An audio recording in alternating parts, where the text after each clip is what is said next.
stood out. Colorado clearly stood out as a hotspot for classical education and had something important to offer in my efforts to research what characterizes a classical school and how one should operate in the 21st century environment. My remarks here will focus on three unifying themes that I noticed while touring these schools a few months ago, namely, a uniformity in the elimination of student phone usage from the school day, exceptional learning outcomes, and clearly articulated core virtues around which these schools organize their character education efforts. In total, I managed to visit 7 schools, 6 of which are secular classical charter schools, and a 7th that is a Jesuit high school. This choice of schools was driven by the fact that my current school itself is a classical secular school. And the visit to the Jesuit high school was an outgrowth of a personal connection to the school's assistant principal of academics. My degree from Fordham, where some years ago in a seminar, I was introduced to Jesuit education as a school model and its close relationship with classical education. And you can see all 7 of those schools on the handout. There are links to the various schools, the websites there on handout 2. As you can see on the map, these schools were concentrated in the metro areas of Fort Collins and Denver. I would have loved to have scheduled visits to classical schools in Colorado Springs, the location for Classical Academy, whose founding in 1997 bears the distinction of being among the oldest classical charter schools in the state, and maybe even in the entire country. But the schools in Colorado Springs were all on spring break the week of my visit. On the whole, the schools visited were housed in recently built facilities and situated in suburban environments with student populations that appeared to be demographically homogeneous. In the process of planning the school tours, I identified only one classical charter school in the inner city of Denver, but I couldn't arrange a visit. It just was not possible to schedule a visit with them. So unfortunate, but maybe next time I'm in Denver. While my observations of these schools resulted in 64 pages of notes, I will focus my time here on 3 unifying themes that were prominent among the schools visited. The first theme that stood out in my observations was how most of the schools had effectively eliminated student phone usage during the school day. It was refreshing to see students interact without the interference of a device. Their focus instead was on engaging with their peers and for the most part with the content they were learning from class to class. In fact, the absence of phones struck me as a good expression of classical education, which in the end should emphasize the dialectical and learning in the context of a community striving for a common good. A conversation that I had with one teacher who had been working for classical schools close to 20 years in the Fort Collins area captured this sentiment well when he said, you know, you really can't have a classical school if kids have phones in their hands throughout the day. All of this, it impressed upon me that classical schools best positioned for success are those which have effectively eliminated student phone use from the school day. Another striking feature of my visits was the exceptional learning outcomes that many of these schools were accomplishing. At Loveland Classical School, that's up in Fort Collins, I observed a non-honors 12th grade literature class spend an entire class period presenting 5 to 6 page essays that they had written on Dostoevsky's Crime and Punishment. After each student read their essay, they took questions, probably as many as 6 to 7 questions from their classmates that were on par with the sophistication of a 2,000 or 3,000 level college course. The instructor merely acted as a moderator while students drove the rhythm and flow of the class period. Moving to another school, Golden View Classical Academy. That's down in the Denver metro area. I watched a class of 25 ninth grade students earnestly take notes on a history lecture about the first triumvirate, and this was structured mostly from Plutarch's Parallel Lives. The instructor would pause on occasion to cold call on students for specific and detailed information about the period of history they were studying. In one such instance, the instructor asked a student to comment on the significance of the Third Servile War relative to Crassus. After turning a few pages in their notes, the student was able to respond correctly without skipping a beat. For our final example, I should mention a Latin class that I saw in Ridgeview Classical Academy. That's up in Fort Collins.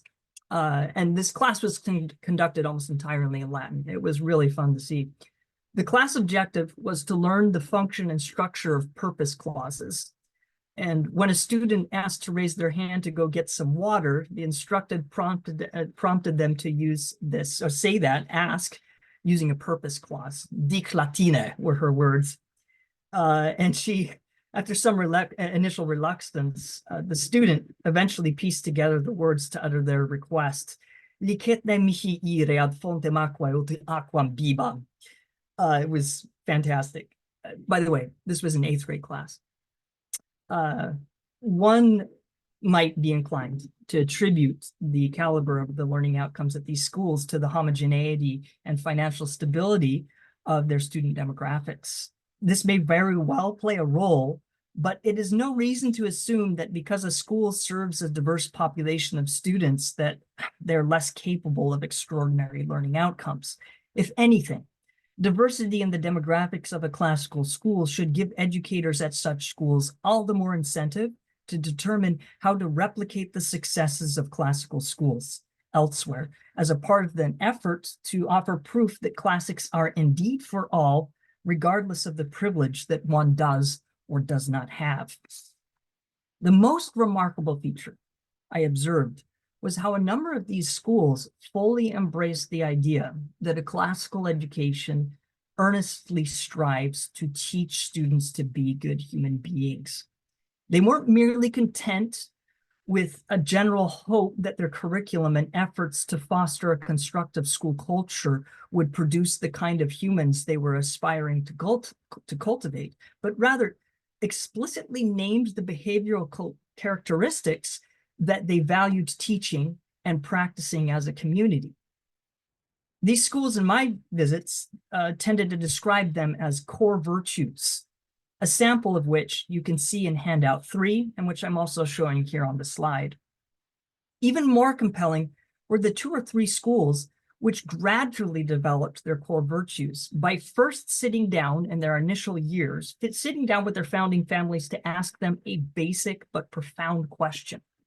What characteristics do you want your child to have by the time they walk across the stage at commencement? As the years rolled on, and as the students matured to high school age, these same schools then looked to works such as Aristotle's Nicomachean Ethics to expand their core virtues with characteristics that have undergirded thought about ethics for millennia in the Western world.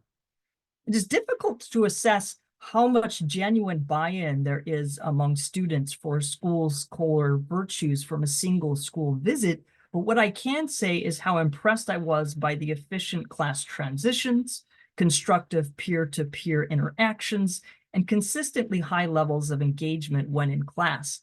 Even more importantly, by explicitly naming identifiable personality traits and behaviors, these schools were able to quickly and efficiently signal to their students how they should behave. For instance, consider this poster that I found in the middle school classrooms at Loveland Classical School. There's so many stories that are being told with this. I'm going to move to their main hallway at Loveland Classical School. Again, this is a school that's up in Fort Collins. This was in their main hallway. I found this fascinating as well. That said, I do wonder whether the homogeneity in the demographics of these schools has left them predisposed to come to a consensus, an agreed upon set of core virtues more quickly than a school with an array of divergent values stemming from a greater diversity of socioeconomic and racial realities. By the same token, however, if my duty as an educator is to fight for hope and fight for the future we all want to see, I am unwilling to give up on the idea that at their core, all humans ultimately want to do good and want the same for their children. If this is true, then it must be equally true that there are virtues so universal in their appeal that they transcend partisan and ideological schisms.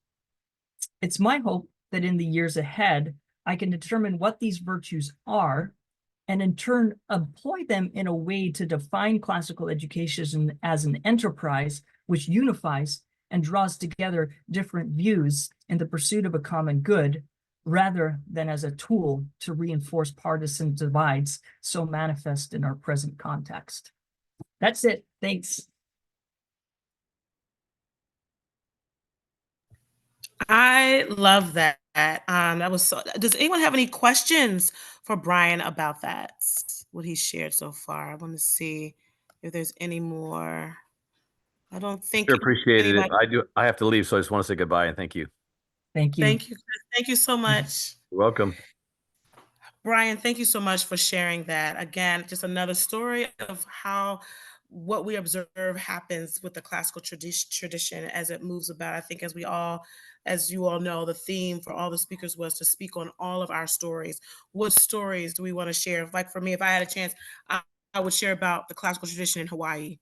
I discovered it on a trip for my wedding anniversary. There's a classical tradition there that was there before it came into the West. It was on its own. It's different kings and queens brought the tradition to the islands, and and that's just how powerful it is, and all the different attributes you see begin to develop.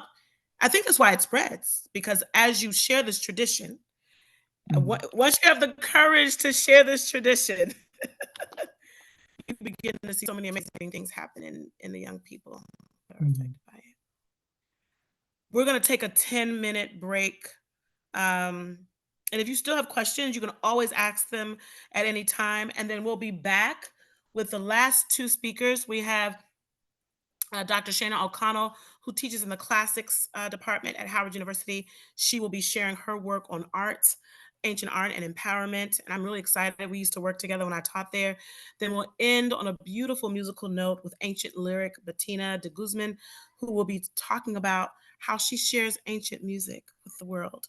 So stick around. We'll be back in about 10 minutes. Thanks.